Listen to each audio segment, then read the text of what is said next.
Look at Chad Abushanab's sonnet on the Dred Branch Road just off 283, a favorite poem of mine. Well, all these are favorite poems of mine. All right, let's get into this. On the Dred Branch Road just off 283, stars are fired up like scattershot. The howls of wolves that saunter near extinction echo across the plains until they're not. All of them are headed one direction. My father was a drinker. So am I. An echo of a tune in drunken time. The bottle is an instrument, and rye the amber music spilling over. I'm thinking about the rhythm of decline. He measured his in knuckles hookers' drinks. I start to wonder how I'll measure mine. The ballad of the triple whiskey jinx. But the wind begins to sigh of tired things. I pull the bottle from the bag. It sings. So we got a good old fashioned sonnet here. Uh, a sonnet, any poem, any contemporary poem that's 14 lines is playing with the sonnet. But we have the rhyme scheme. We have scatter shot, shot, not, the rhyme there, extinction, direction, I, rye, time, I'm, decline, mine, drinks, jinx, things, sings. So let's closely look at this. Uh, Remember when we read tours, the sensory detail with sound. Sound plays a huge impact in this. It plays a huge role in this poem as well. So, what's the Dred Ranch Road? On the Dred Ranch Road, just off 283, I'm thinking, it's not 95, right? 283. I'm thinking of the highway 280. Is it like a double lane and you pull off and you go down a little side road? And I'm curious, what's the speaker or the son doing in this poem? We're looking at fathers and sons, oil and steel, those winter Sundays. Let's look at this. The stars are fired up like scattershot. So we have the stars are fired up. It's night. The howls of wolves, we have the howling of wolves here. So where are we? That saunter near extinction, echo across the plains until they're not. So we have the speaker on this alone, the son on this Dred Ranch Road by himself. Right, we have the howls of wolves, the stars ahead like scattershot. The wolves that are sauntering, think of saunter, near extinction, and the howls are echoing across the plains until they disappear, until they're not. All of them are headed one direction. So we have the scenery, the landscape, the background, and now we get into some meatier parts of the poem. My father was a drinker. So just a plain statement. My father was a drinker. Was. What does was indicate? One of two things, right? Either the father quit drinking or he's gone. I think the latter, right? Father's probably dead.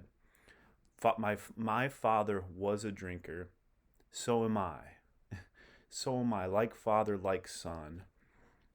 And I'm curious. I'm curious about the age of this speaker. How old is this speaker? They're not old, uh, and they're not young. I mean, really young. Maybe 26, 27, 28, maybe. I don't know. So am I. An echo. So is the speaker, the son, echoing his father?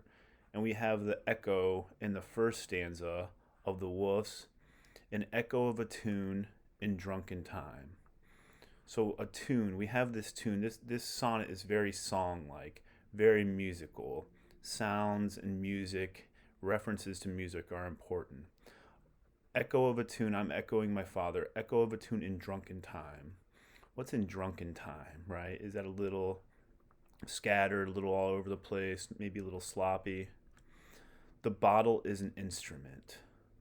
Think of the bottle being an instrument. Think of, we can think literally as the bottle as an instrument. You could tap on it, it can make a clinking sound, you could blow in it could whistle. It could literally be an instrument. It can also be an instrument for what? To get messed up, right? remember frying trout while drunk, mother is drinking to forget a man.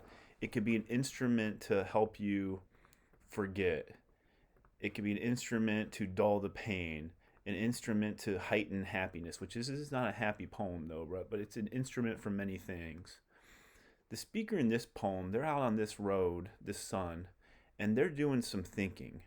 They're thinking about his life. He's thinking about his life and what's he going to do. The bottle is an instrument, and rye, the amber music spilling over. I love how he describes the rye as the amber music. The whiskey is amber music. Amber, think of being trapped in amber too. We have the color, the texture spilling over. I'm thinking about the rhythm of decline. What is the rhythm of decline? Is that just a series of events, bad events? A rhythm. There's a rhythm to decline. He measured his, the father measured his in knuckles, hookers, drinks. So he fought, he whored around, and he drank. And you see that my father was a drinker, so am I. There are some similarities. However, there are also some huge differences. Whereas the father, it seems like, used to like to go to the bar and raise hell and cause a ruckus and fuss and fight. And the son in this poem, he's by himself out here. He's thinking about what am I going to do with my life? It seems like he has a couple of choices, a couple of roads. I start to wonder how I'll measure mine. That line gives us an indication that the speaker, the son, he's a drinker, right? But he hasn't passed the point, and I don't even think he's an alcoholic. He probably can drink, but the fact he's starting to wonder how he'll measure his means he hasn't gotten there yet. Means nothing really bad has happened. And it's almost like he can go two ways. He could follow in his father's footsteps, or he can kind of straighten up and go another way. Reminds me of the daughter, the speaker, and Lynn Emanuel's frying trout while drunk, right? I start to wonder how I'll measure mine. The ballad of the triple whiskey jinx. The ballad. What's a ballad? A ballad in poetry. Think of a ballad in music. It telling a story. It could be a mournful song, a slow song, a sad song. A triple whiskey jinx. What's a jinx? Think of these words. And I'm thinking, the son, he's sitting out here. What am I going to do with my life? What am I going to do? My father's gone. He was a drinker. This is his rhythm of decline. What am I going to do? They're really thinking about this. But the wind begins to sigh of tired things. So we have the blowing of the wind. And what are these tired things? Is this all this contemplation? Is this work of thinking about it? I pull the bottle from the bag. It sings. Man, I love that ending. Musical, right? It's like, he pulls the bottle out from his bag and it sings. Does he take the cap off? And it's like, oh, and it's almost as though the son, the speaker, I have two choices. I don't want to end up like my father. I probably should cut out this drinking, but tonight I'm getting messed up. I'm not going to do it tonight. But there's that already hint of thinking about it. It's in his mind. And there's a steady contemplation in this poem, that there's a rhythm to the poem, and the rhythm and the pattern of how his life is heading and going. But I think he's taking perhaps some of the first steps to realizing, hey, if I keep going this way, I'm an echo of my father.